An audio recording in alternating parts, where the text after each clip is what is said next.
Hello students, in the last video we have seen how to prepare a truth table. Now here I have prepared one truth table. We just go through this. Two statements P and Q, true, true, false, false, true, false, true, false. We have prepared their negations. Opposite of this is false, false, true, true. Opposite of this is false, true, false, true. Implication, we know true implies false is false.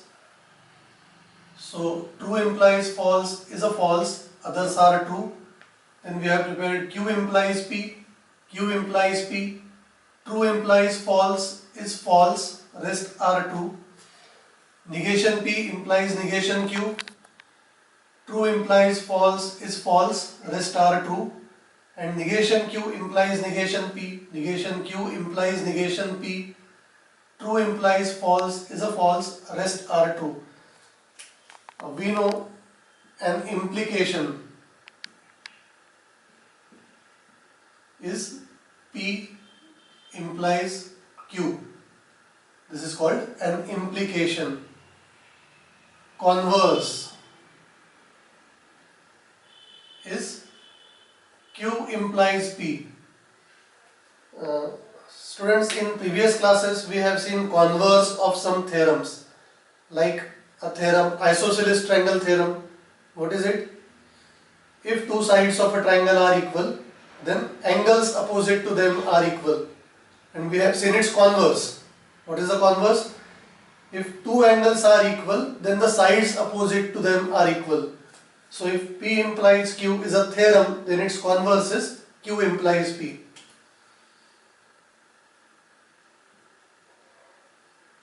Inverse. Negation P implies negation Q, and contrapositive.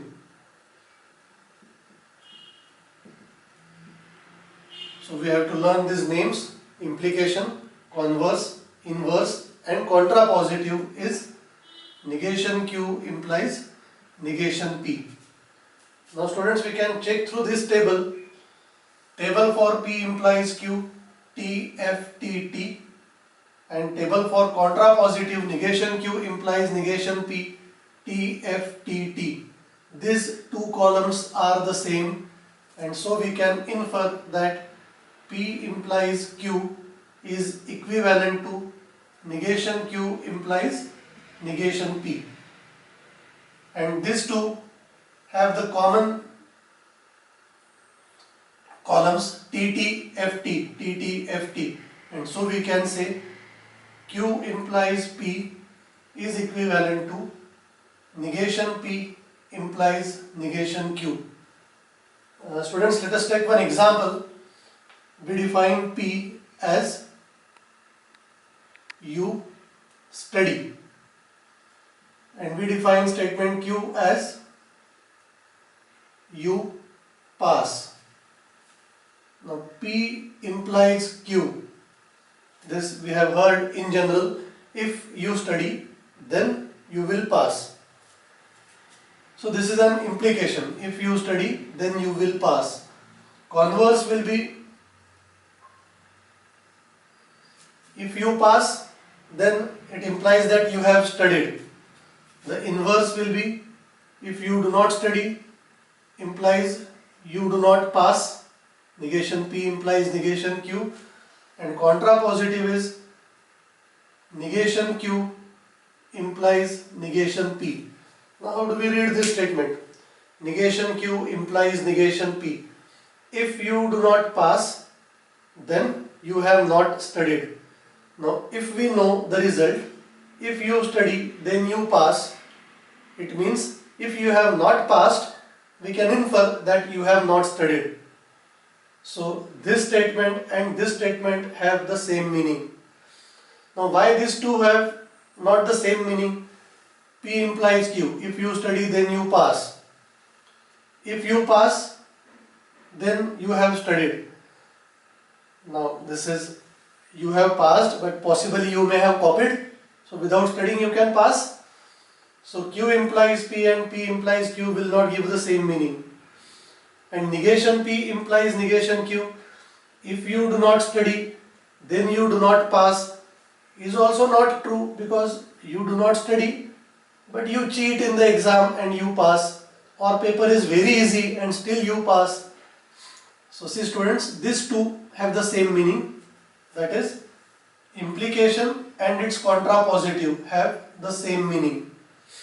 So this is a topic on implication, converse, inverse and contrapositive. In this we add one more, dual of a statement. Now what is dual of a compound statement? So students, while writing dual of a statement, we have to keep in mind only three things. One, and, interchange with, or. Wherever we find and, replace it by or, and wherever we find or, replace it by and. So interchange and with or. Interchange T with small c. This T stands for tautology, this C stands for contradiction. Interchange these two terms. And third one is interchange T and F. Wherever in the statement we find T, replace it by F and replace F by T. Let us write two examples.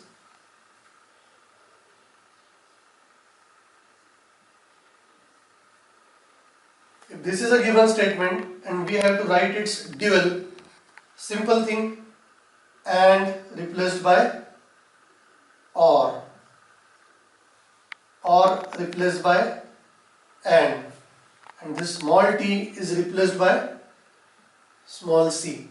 So this is called dual of the statement. We write another example.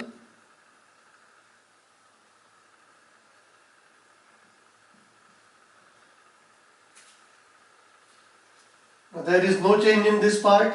P implies Q will be the same. And is replaced by or, and capital T will be replaced by capital F.